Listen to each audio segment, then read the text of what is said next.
à tous et à toutes et bienvenue dans cette nouvelle semaine de Paroles de Femmes. Alors cette semaine, eh bien ce sera une semaine un peu spéciale parce que nous parlons des maris. Est-ce possible de comprendre son mari? Alors on a décidé, pour être quand même un peu plus fair-play, de faire venir Nadine et moi, nos chers maris sur le plateau. Alors on commence avec toi, Omer. Cette semaine, tu as la grâce d'ouvrir cette semaine de Paroles de Femmes. Je suis très heureux d'être là. Très heureux de pouvoir communiquer. Amen. Et se faire comprendre. Exactement, parce que ça va être notre premier thème de cette semaine. Et pourquoi mon mari ne me comprend pas. Et puis, on va parler demain. Jérémy sera là aussi. Et on va continuer sur la communication juste demain. Et puis après, on va passer à d'autres sujets. Les tâches ménagères. Mais les tâches ménagères, finalement, ça, on va le faire tout de suite. On va faire notre ménage ensemble, Nadine et moi. Parce que c'est souvent une source de frustration dans les couples. On a l'impression, quelquefois, certaines femmes ont l'impression de ne pas réussir à comprendre leur mari. Et c'est comme chacun, en tant que pasteur, vous le savez, c'est quelquefois tu as des couples, mais chacun fait vraiment des efforts, fait de son mieux. Et c'est comme, moi, je fais de mon mieux, je fais ci, je fais ça. C'est comme ça ne la satisfait pas. Et puis, le mari va dire la même chose. Et finalement, on se rend compte que c'est des questions de communication, de compréhension et ça crée tout un dysfonctionnement quelquefois dans le foyer qui peut avoir de graves répercussions. Alors c'est pour ça que cette semaine, oui, avec aussi un peu d'humour, on va parler de tous ces sujets-là et je pense que je te l'avais déjà dit, Nadine. Mais j'étais allée dans une conférence et il y avait pas mal de femmes et j'avais dit de quoi est-ce que vous aimeriez qu'on parle dans Paroles de Femmes. Alors moi je m'attendais à tout un tas de sujets et là vraiment la majorité, moi j'aimerais qu'on parle du partage des tâches, j'aimerais qu'on parle pourquoi mon mari ne m'aide pas, pourquoi il s'occupe pas de moi et tout ça. Mais en fait tu te rends compte que c'était pas des femmes forcément aigries, mais c'est des souffrances et c'est des choses du coup qu'on n'aborde pas forcément le dimanche matin parce que pourquoi votre mari vous aide pas à faire le ménage, c'est pas forcément le thème d'une prédication, mais pourtant ça fait partie du quotidien et dans tout ça, les tâches ménagères sont juste un point, mais ça fait partie de se comprendre les uns et les autres. Et aujourd'hui, on va commencer avec toi, Omer. Je précise, pour toi et pour vous, ce ne sont pas des émissions autobiographiques, d'accord, mais on a voulu avoir des hommes sur ce plateau pour avoir une voix masculine et pour ne pas en parler juste nous entre femmes. Et puis d'ailleurs, tu vas en parler pour ne pas, en tant que femme, supposer ce que les hommes peuvent penser, parce que c'est ça aussi qui crée des incompréhensions, n'est-ce pas, Omer? Ah bon? Oh. On te laisse commencer. Bien, alors, en tout cas, merci beaucoup. Je trouve que c'est un bon sujet, déjà pour les couples et ceux qui veulent s'y engager. Et je crois que déjà au départ, il est normal et naturel d'avoir de temps en temps des incompréhensions parce que nous sommes deux personnes différentes appelées à vivre ensemble et s'il y a un endroit où les caractères sont étirés, c'est dans le mariage. C'est dans le mariage parce que les deux doivent devenir une seule chair. Et malheureusement, ils deviennent une seule chair souvent sans anesthésie. Et encore le deuxième, malheureusement, c'est que les deux deviendront. Pas les deux deviennent le jour du mariage. Ils deviendront. Donc le dron, il est long là, dans le temps. Et on doit apprendre en fait à communiquer. Et c'est un art qu'on apprend dans le mariage en fait. Vous voyez, à communiquer et à transmettre ce qu'on veut. Parce qu'on comprend que deux personnes, déjà même frères et sœurs dans une famille, ne communiquent pas de la même manière. Et donc, dès qu'on rentre dans un mariage, quelqu'un qui vient d'une autre famille et tout, le fait qu'on a du mal à communiquer ne veut pas dire c'est pas un signe qu'on ne s'aime pas. C'est un signe qu'on a juste du mal à communiquer. Il y a ce que je veux dire, mais il y a aussi ce que je dis. Et souvent, il y a des gens qui s'aiment, mais qui ont du mal à communiquer. Quand on a du mal à communiquer pendant longtemps, ça commence à manger en fait l'amour et les émotions que nous avons. Mais la difficulté de communication n'exclut pas le fait qu'on continue à s'aimer, mais on ne sait pas parler. Et dans un mariage, on doit apprendre à savoir parler. Et ça, c'est quelque chose de difficile. Alors, dans mes notes ici, j'avais dit que vous diriez Amen. Amen. C'est parfait, toujours ça quand tu prêches. Alors, la bonne nouvelle, en fait, c'est que la communication, ça s'apprend. Moi, j'ai grandi on était, comment dire, 4 garçons. On a grandi et puis on a occupé le sous-sol de la maison. On communiquait en garçon. Le jour où je me marie, j'ai une femme qui communique en femme. Donc, 2 personnes différentes communiquent la chose. Non seulement 2 personnes, mais 2 tempéraments différents doivent communiquer. Donc, c'est 2 personnes qui ont grandi dans un contexte, 2 tempéraments qui doivent communiquer. Et souvent, lorsqu'on choisit notre conjoint, on ne se pose pas la question, comment chez eux ils communiquaient? Comment chez eux ils véhiculaient la colère? Comment chez eux ils véhiculaient les émotions fortes? Comment chez eux ils allaient résoudre les conflits? Et on se retrouve dans le mariage avec quelqu'un, on a dit oui je le veux, mais on ne savait pas à quoi on avait dit oui je le veux. Et on se rend compte qu'on a un paquet avec nous. Alors, c'est sûr que les zones de conflit, les zones d'incompréhension, on le sait, ce sont l'éducation des enfants, la sexualité, la belle famille ou la belle-mère pour ceux qui préfèrent cette version-là, la gestion de l'argent, les tâches ménagères, le travail et la façon de communiquer. Mais ce que j'aimerais dire aux gens ici, juste pour citer un texte de la parole, l'apôtre Paul dans 1 Corinthiens chapitre 2, le verset 13 nous dit « Et nous en parlons avec des discours qu'enseigne la sagesse, non avec les discours qu'enseigne la sagesse humaine, mais avec ceux qu'enseigne l'esprit, employant un langage spirituel pour les choses spirituelles. » Et ce que j'aimerais dire ici, ce que je souligne, c'est un langage spirituel pour les choses spirituelles, un langage de mariage pour les choses du mariage, un langage de réconciliation pour les choses de réconciliation. Il est important, en fait, d'apprendre à utiliser le bon langage. La différence dans un couple, ce n'est pas combien vous vous aimez, combien d'argent que vous faites, mais c'est l'habilité d'apprendre à utiliser le bon langage. Quand le bon langage est utilisé, la Bible dit qu'une réponse douce calme la colère. Donc, dans une situation où c'est explosif, le bon langage, c'est apprendre à désamorcer la situation. Alors, Ouais, on t'écoute, on aime la ça. situation. Alors, lorsqu'on parle maintenant de langage, l'expérience pastorale m'a appris que, il y a 3 types de langage qu'on emploie lorsqu'on communique. Donc, communiquer, c'est en fait utiliser différents types de langage simultanément. Il y en a qui vont avoir un accent plus fort sur un certain type de langage, un accent moins fort sur un certain type de langage. Et l'importance de l'autre en face, c'est d'apprendre. Et je vous en prie, j'insiste sur le mot « apprendre ». Parce que quand on est marié, l'autre en face de nous ne vient pas avec un manuel.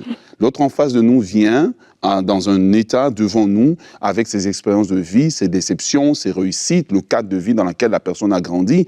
Et il faut apprendre. S'il y a un mot que vous devez peut-être retirer aujourd'hui, c'est prendre le temps d'apprendre. L'autre en face de moi, c'est comme si Dieu nous inscrit dans une université et on doit maintenant apprendre la matière première qui est l'autre en face, comment cette personne communique. Et pourquoi? Vous allez le comprendre dans un moment. Parce que lorsque je parle, même en ce moment, au moment où je suis en train de parler, il y a 3 langages que j'emploie. Le premier langage, c'est le langage communicationnel. Ça veut dire ce sont les mots que j'utilise pour exprimer une pensée. Et le mot pensée va commencer à revenir maintenant. J'ai une pensée et j'utilise des mots. 2, j'ai des émotions que j'utilise pour exprimer une pensée. T'arrives à savoir c'est quoi son émotion là du moment, Nadia? Pour savoir si t'as bien appris. Ok. Donc j'ai des émotions que je vais utiliser pour exprimer une pensée. La colère est une émotion. Vous voyez?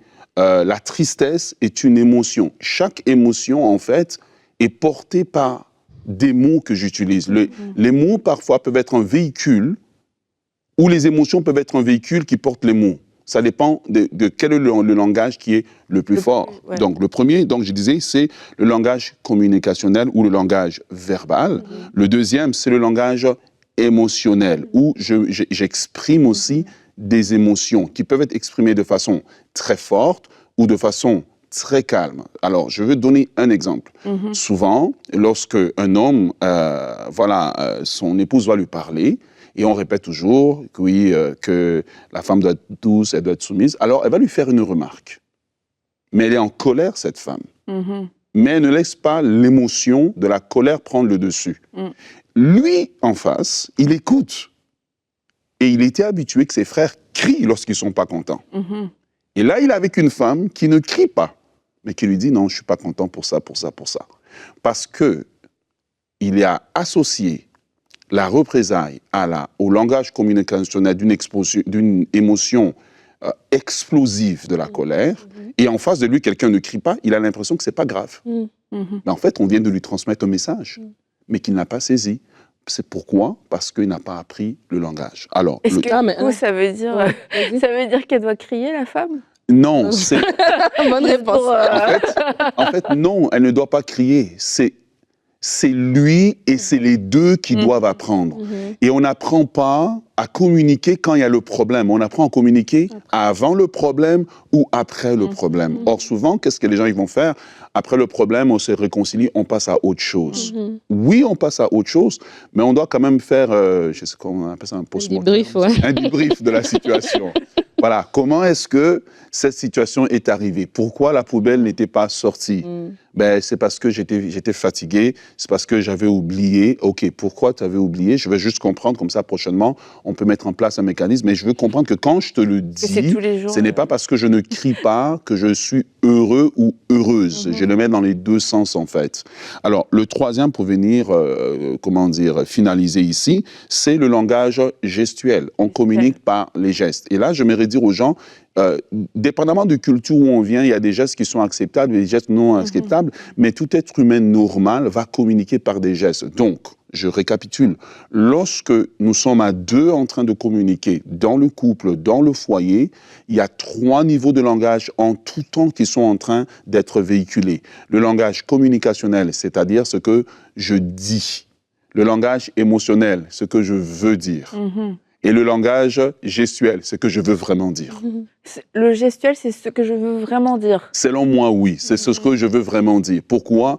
Parce que parfois, c'est pas possible pour moi, exemple, une situation m'a énervé, et c'est pas possible pour moi d'exprimer cette émotion. Donc tu vas je veux dire, te mettre à côté. Voilà, je vais me mettre à côté, ou bien je dis, je suis pas content. Mais dans mon gestuel, si l'autre sait me lire, et c'est ce qui nous aide parfois en public, et c'est là que souvent, lorsqu'on est prédicateur, nos femmes nous aident lorsque nous prêchons. Voilà, nos femmes nous aident. Pourquoi? Parce qu'on va savoir que là, elle n'est pas contente. Pourquoi? Parce que j'ai appris à connaître sa gestuelle. Ce n'est pas la gestuelle seulement des mains, mais c'est la gestuelle du facial, c'est la gestuelle du regard, c'est la gestuelle de la bouche, gestuelle du nez. Ouais, parce que le nez peut pas... La gestuelle du nez. Oh oui, le nez gonfle, le nez diminue. En fait, si on commence à comprendre cela, on commence à comprendre que communiquer, c'est qu'on rentre dans un champ nouveau, en fait. Et les couples matures, ce ne sont pas des couples qui ne rencontrent pas nécessairement des problèmes. Ce sont des couples qui ont appris à communiquer. Ils ont appris à communiquer à différents niveaux. Exemple, le langage communicationnel de quelqu'un lorsqu'il s'excuse, c'est juste de toucher l'autre personne. Et si on ne comprend pas ce langage, on va dire « Ah, pourquoi tu me touches ?»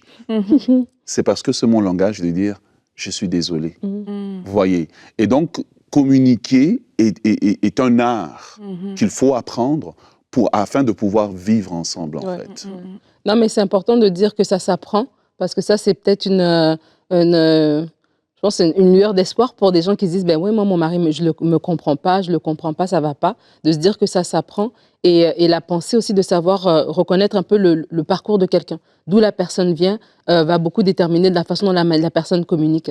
Et dans les fiançailles, normalement, c'est des temps dans lesquels on a pris pour se parler. On parlait de tout et de rien, etc.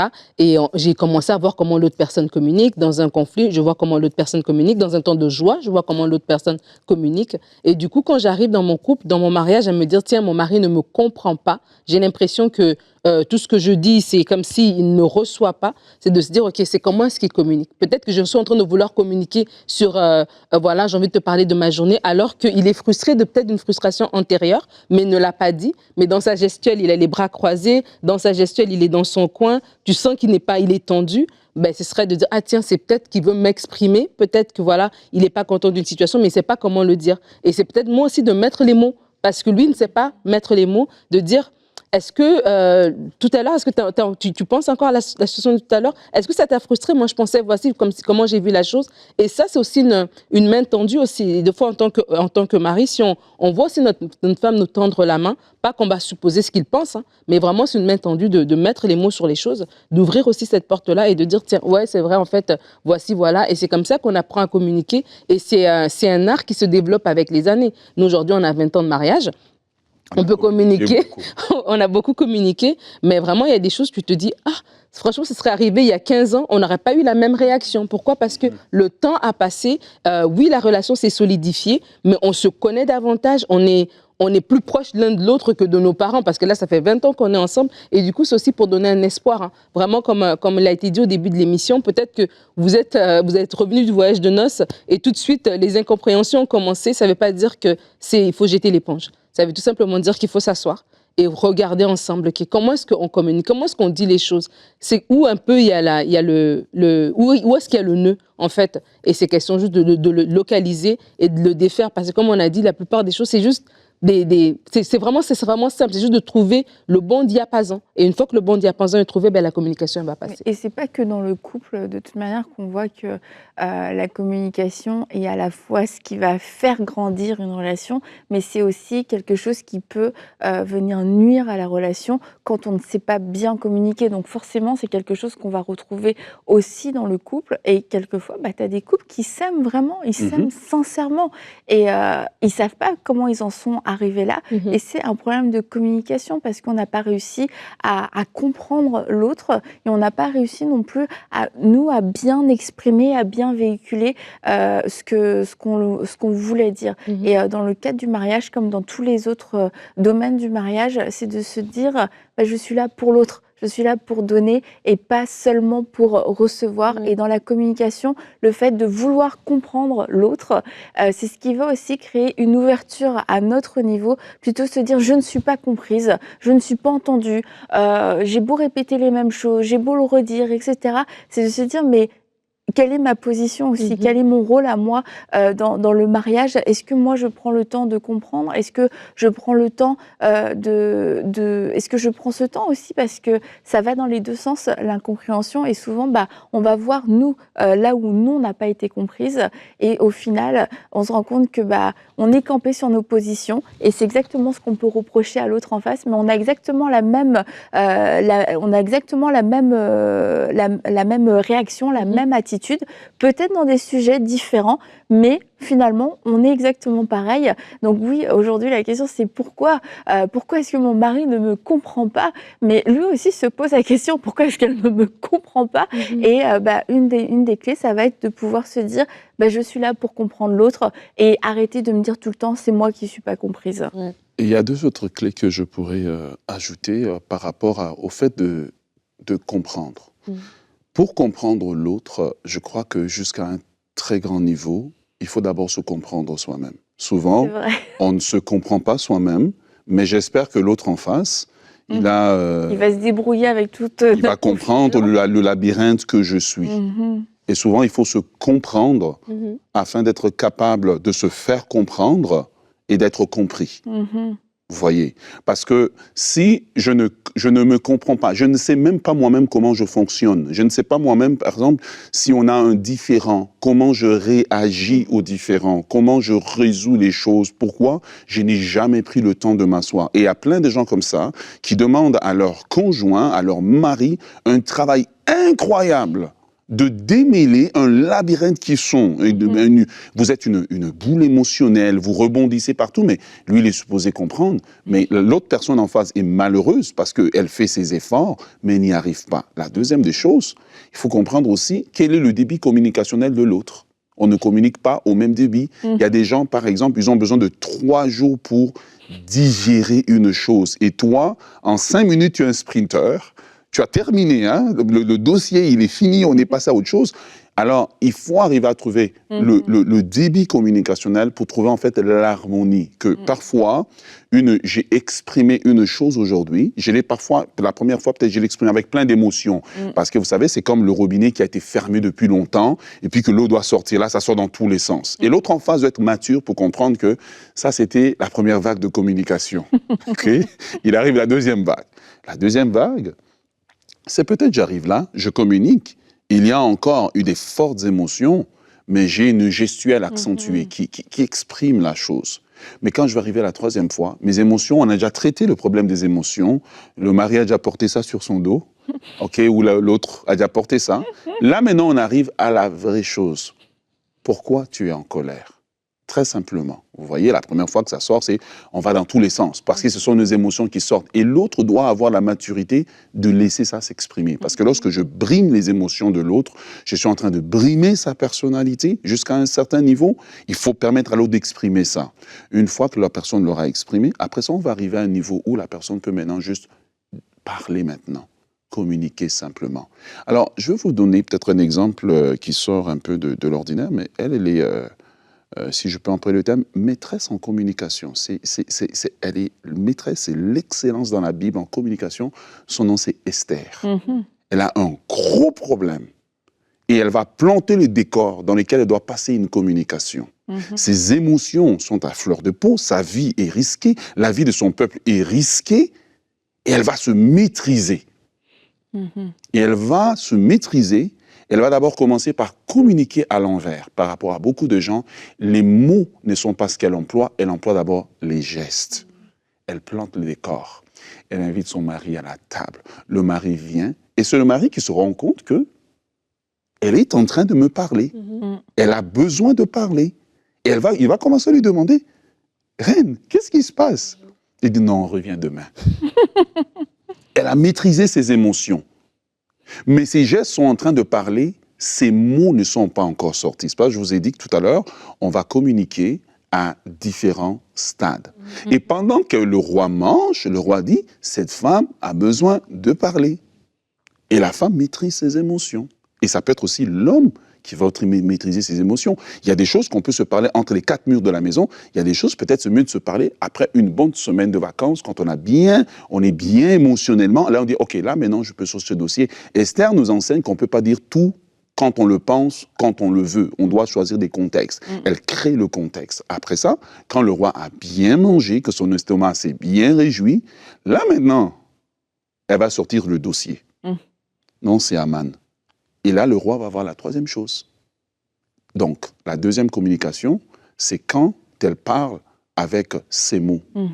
Mais dans la troisième communication, Esther va sortir ses émotions. Et là, le roi est KO. Elle a maîtrisé la communication à un très haut niveau. Parce qu'elle pouvait tout sortir en même temps, mais elle a choisi une stratégie de se dire, je vais d'abord parler par mes gestes, ensuite, je vais parler par mes mots, et finalement, je vais parler par mes émotions. Et l'homme, Aman, qui avait toutes les armes, s'est trouvé désarmé par une femme qui savait communiquer. Ah ouais, j'avais jamais vraiment vu Esther de cette façon-là. Mais c'est vrai que si on le remet dans un contexte du quotidien, quelquefois, en tant que femme, on peut avoir tendance à tout de suite dégainer les mots et avec beaucoup d'émotion. Et après, planter le décor, on n'a même jamais le temps d'y arriver. Or, le fait de ce langage gestuel, de planter le décor, comme tu dis, Omer, c'est ce qui peut préparer aussi le cœur de la personne en face. C'est ce qui peut créer un environnement favorable. Et si on se dit, vous dites, ouais, c'est un peu compliqué, l'art de la communication, trois langages, et puis passer le truc des émotions, machin, c'est comme moi, j'ai envie de dire ce que j'ai envie de dire, mais ça ne fonctionne pas. Donc, soit on peut continuer avec une version qui nous arrange, qu'on trouve plus rapide, qu'on trouve plus simple, mais qui ne fonctionne pas et qui, au final, amène beaucoup de désordre et de peine aussi dans le mariage. Ou alors, on peut décider d'apprendre, comme tu l'as dit, Omer, et puis de ne pas être aussi freestyle dans la communication, de se dire je peux maîtriser mes émotions et je peux choisir de choisir un moment favorable, de créer un moment favorable, un environnement favorable pour dire certaines choses, parce que sinon, je ne serais peut-être jamais vraiment entendue. Et c'est pas parce que mon mari en face est sourd, c'est pas parce que c'est quelqu'un de méchant, c'est parce que je m'y prends dans le mauvais ordre. Et ça, c'est quelque chose de tellement important, parce que quand on dit pourquoi mon mari ne me comprend pas, c'est qu'il y a de la frustration derrière. Et de se dire, en fait, de revenir à la base, c'est ton mari. Il t'aime, vous êtes mariés, vous êtes choisis, il veut te comprendre. Maintenant, c'est question maintenant, comment est-ce qu'il va te comprendre? Et des fois, il ne comprend pas, ou nous, on a l'impression, je crois, qu'il ne comprend pas parce qu'il ne réagit pas. Parce qu'il n'a peut-être pas réagi tout de suite parce qu'il n'a pas les mots, parce qu'il ne comprend pas voilà, le contexte derrière, il ne comprend pas peut-être l'émotion voilà, qui est chargée derrière, peut-être parce qu'on a attendu tellement longtemps avant d'en parler, et que là, maintenant, quand on en parle, c'est un condensé de tout ce qui ne va pas, etc. Et donc, vraiment, c'est de se dire, de revenir à la base. Quand on sait que la personne en face de nous, elle nous aime, et qu'elle veut arranger, elle veut bien faire, mais peut-être elles se sont prises au dépourvu. C'est pas pour donner des excuses, mais c'est pour dire qu'il doit avoir une raison quelque part. Parce qu'aucun monsieur normal, vous êtes un couple, aucun va dire, ah ben ouais, moi j'ai juste envie de pas écouter ma femme, et puis j'ai pas envie de la comprendre, je vis dans ma propre vie. Non, il veut avoir cette intimité avec toi, que ce soit émotionnel, que ce soit physique, que ce soit spirituel, toutes ces choses-là. Donc ça veut dire, ok, quand j'ai l'impression d'être incomprise, j'ai l'impression de ne pas être entendue, ok, pourquoi? Qu'est-ce qui se passe exactement? Et c'est peut-être question de commencer par des petites choses. Et c'est dans le lieu secret aussi que vous-même aussi, vous devez être rempli pour ne pas venir avec de la frustration et que l'autre personne se sente attaquée, donc qu'elle braque. Mais de dire, par exemple, je ne sais pas moi, c'est un homme qui travaille beaucoup et vous avez besoin d'avoir du temps ensemble. Et vous lui dites, j'ai besoin d'avoir du temps. Mais lui te dit, mais attends, je travaille pour qu'on ait cette maison, pour qu'on ait ces choses-là. Et tu as l'impression qu'il ne te comprend pas. Lui, de son côté, il a l'impression que tu ne le comprends pas. Et donc, c'est question de vous-même dans le lieu secret, parce que c'est votre couple, c'est votre époux, c'est vous qui avez la capacité de rentrer dans son cœur. Comme pour Esther, avec ce roi, ben, ce n'est pas tout le monde qui pouvait venir se présenter devant le roi. Elle avait cette porte ouverte-là, en fait, pour pouvoir l'inviter à venir chez elle, à pouvoir manger pendant 3 jours, à venir 3 jours d'affilée. Donc vous aussi, vous avez cet accès. Seigneur, donne-moi d'abord la paix. Seigneur, enlève de moi cette pensée qui me dit qu'il ne veut pas me comprendre, il veut me faire souffrir. C'est pas vrai. C'est mon mari, il m'aime, il veut qu'on soit ensemble. Seigneur, maintenant, donne-moi d'avoir les bons mots, donne-moi d'avoir la maîtrise même de ces émotions qui se mélangent à l'intérieur de moi pour pouvoir parler de la bonne manière. Et c'est peut-être question de prendre un rendez-vous. Tu sais quoi, chérie, j'ai besoin de te parler de quelque chose de sérieux et je veux qu'on soit bien disposé. Ok, c'est peut-être pas le midi, voilà, le lundi midi pendant qu'on court, c'est peut-être le vendredi soir pendant que les enfants sont couchés. On se prend un temps, on s'assoit et on parle. Et on peut commencer par un sujet, on n'a pas besoin de parler de tout.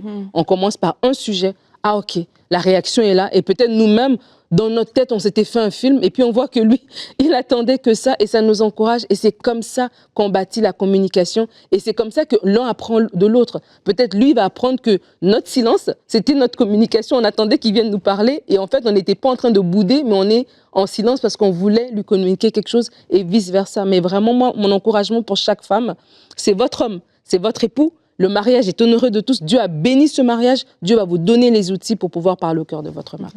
Voilà, j'aimerais vous encourager à apprendre à communiquer.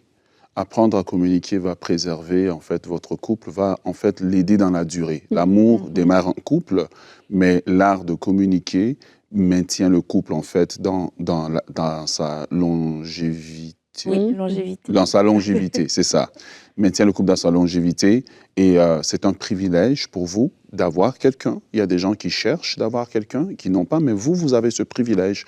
Alors, apprenez l'homme comme la femme à communiquer à 3 niveaux, 4 niveaux, et apprenez que l'autre a un débit communicationnel. On ne parle pas tous de la même manière.